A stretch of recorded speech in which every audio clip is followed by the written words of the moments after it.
የመጨረሻው ፍልሚያ ኢራን ተከበበች፣ ከውስጥም ከውጭም እሳት። ይህ አመጽ ለኢራን መንግስት የመጨረሻ የማንቂያ ደወል ሲሆን አሜሪካ ኢራንን ለመምታት እንደ ማሟሟቂያ የተጠቀመችው ይመስላል። አሁን ላይ አሜሪካ ኢራንን ሙሉ በሙሉ ከባ ቀለበቱን እያጠበበች ሲሆን ኢራን ጣታችን ምላጭ ውስጥ ነው፣ ዓለምን እናነዳለን እያሉ ነው። የአሜሪካ ጀቶች ሞት አርግዘው በውቅያኖስ መሃል በተንጣለሉት የአሜሪካ ግዙፍ መርከቦች ላይ ተቀምጠዋል። የኢራኑ አያቶላ አሊ ካሚኒ የአሜሪካ ኢላማ ናቸው።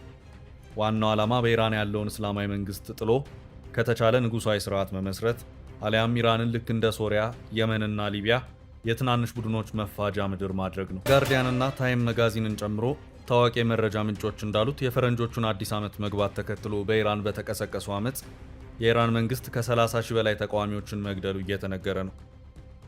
በ31 ግዛቶች በ574 ቦታዎች ላይ በተካሄደው አመጽ የኢራን መንግስት ምህረት የለሽ እርምጃ ቢወስድም አገዛዙ ሳይወድቅ አንገባም ያሉ ተቃዋሚዎች ዛሬም ድረስ አሉ። ሰዓታት እየተጠበቁ ነው። አሜሪካ በኢራን ላይ ሞት ልታውጅ ሰዓታት ቀርተዋል። ኢራን ከውስጥም ከውጭም እሳት ከቧታል። አልጀዚራ አሁን ለውጡ አይቀሬ ሆኗል ብሏል። አብራችሁን ቆዩ። በማስረከብ በደንበኞቹ የተመሰከረለት ዳኮርድ ሪል ስቴት አሁን ደግሞ በመሃል አዲስ አበባ ጀሞ አንድ የሚገኘው ሳይት ላይ ግንባታ ሂደታቸው 40 በመቶ የደረሱ በአንድ ዓመት ብቻ የሚረከቧቸውን አፓርትመንቶች ከ70/30 የባንክ ብድር ጋር አቀረበላችሁ። ባለ 1 መኝታ 80 ካሬ፣ ባለ 2 መኝታ 110 እና 118 ካሬ ከ623200 ብር ቅድመ ክፍያ ጀምሮ እስከ 1 ሚሊዮን ብር ከሚደርስ ልዩ ቅናሽ ጋር ይዞላችሁ ቀርቧል። ለበለጠ መረጃ 0911057674 ወይም 0926930578 ይደውሉ። ዳኮርድ በልዩነት የተገነባ። አሜሪካ ጠላቶቿን የምትመታው ሩቅ አስባ ነው። አሜሪካ ኢራንን ጠላት ያለቻት አያቶላዎቹ እጅ ስትገባ ጀምሮ ነው።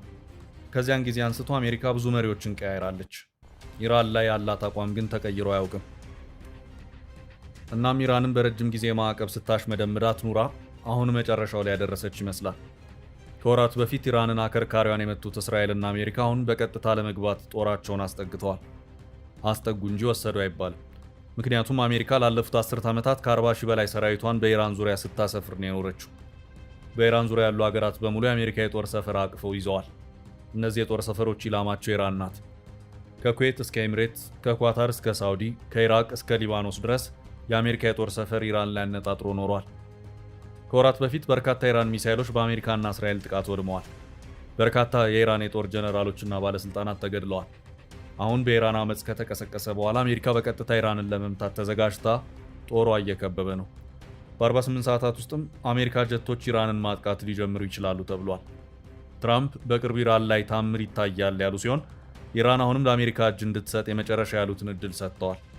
ኢራን ከአሜሪካ ጋር ለምንና በምን ጉዳይ መደራደር እንዳለባት ግን ትራምፕ ግልጽ አላደረጉም። አሜሪካ ኢራንን ለማጥቃት የተነሳችው ኢራን ተቃዋሚዎችን ገድላለች በሚል ሰበብ ሲሆን ነገር ግን አመጹ ራሱ በአሜሪካ የተጠነሰሰ ስለመሆኑ ኢራኖች ያምናሉ። አመጹ በራሷ በአሜሪካ ድጋፍ ተጠንስሶ ከዚያም አመጹ የጥቃት ሰበብ ሆኖ ኢራን ላይ ማዕት ሊወርድ ሰዓታት እየተቆጠሩ ነው።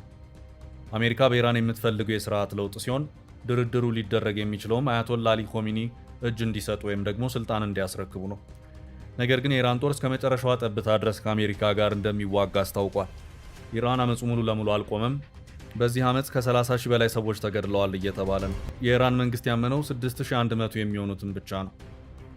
ኢራን ከአሜሪካና እስራኤል ጋር ግንኙነት አላቸው ያለቻቸውን የኢራን ዜጎች እያሳደደች በማሰርና በመስቀል ላይ ናት።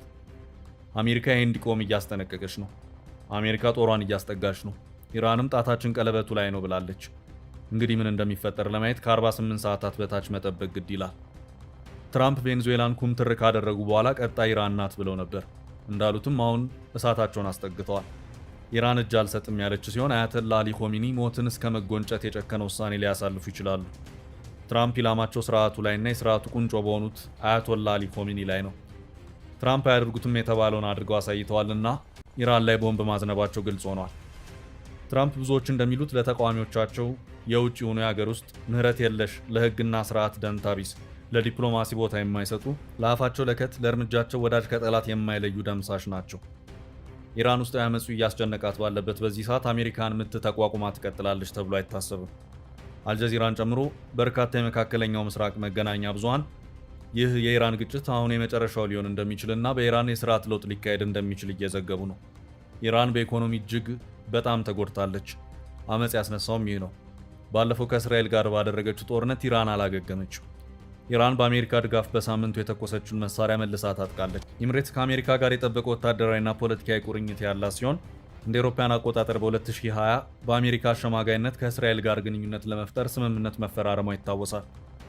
ይሁን እንጂ ኤሚሬትስ በዓለም አቀፍ ማዕቀብ ከተነጠለችው ጎረቤቷ ኢራን ጋርም ጠንካራ የንግድ ግንኙነት አላት።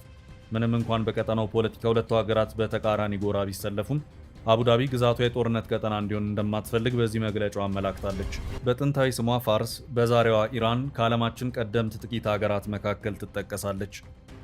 ዜጎቿ የአርያን ወይም የተመረጥን ዘር ነን ሲሉ የሚደመጡባት ኢራን የበዛ ታሪክ ባለቤትና አረቦች፣ ኩርዶች፣ ባሉቾች፣ አዘርባጃኖችና ቱርክሜኖች፣ ሺያዎች፣ ሱኒዎች፣ ሱፊዎች በፈጠሩት ማህበራዊ ውቅር ቅይጥ ማህበረሰብ በላይ የሃይማኖት ስብጥር ለዘመናት ያስጠበቀች ስትሆን የሶስቱ የአብርሃም እምነቶች መነሻና ማዕከልም ናት። ላብነትም ክርስትና፣ እስልምና፣ አይሁድ፣ ዞሮአስትራ፣ ባሁላና ሌሎችም እምነቶች ከኢራን ጋር የጠበቀ ቁርኝት ያላቸው ናቸው። አሁን አደጋ ላይ ወደቀች ይመስላል። ኢራን ግን በተጣለባት ማዕቀብ ምክንያት የባለፈው ቁስልም አልሻረላት። ከወራት በፊት አሜሪካና እስራኤል ጦርነቱን በኢራን ላይ ሲጀምሩ የመጀመሪያው ኢራንን በማውደም አቅሟን ማሽመድመድና ማፈራረስ ነበር። ይህ በተወሰነ መልኩ ተሳክቶላቸዋል። ኢራንን የሚያግዛት አንድም ሀገር አለመኖሩ የበለጠ እንድትዳከም አድርጓታል።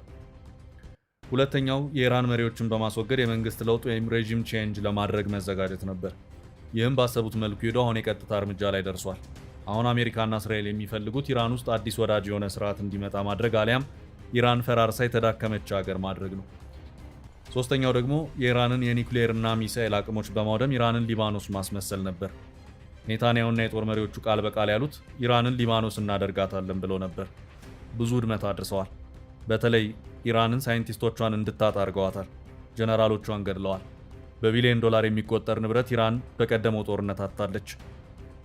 ይህን ሳትተካ አመፅና ማዕቀብ ተጨምሮባት ኢራን አረንቋ ውስጥ ከርማለች።